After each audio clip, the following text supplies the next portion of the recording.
Hello guys, meet my fifth bike, the HYM 150cc. From this Shinray 150cc bike, I upgraded to this HYM full-fed 150cc bike. This was my first ever full-fed bike, but being powered by a 150cc engine, it had nothing extraordinary about it except for the full fairing.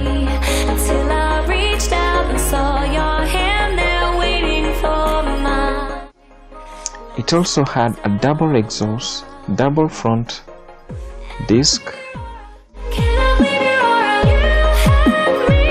I love the bike for the looks and everything. The engine power and sound was just incredible.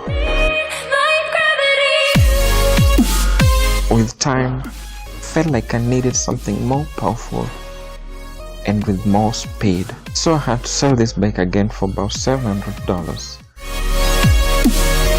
Thanks for watching and kindly subscribe to my channel. Peace. What's up guys, meet my fourth bike, the Shinray 150cc.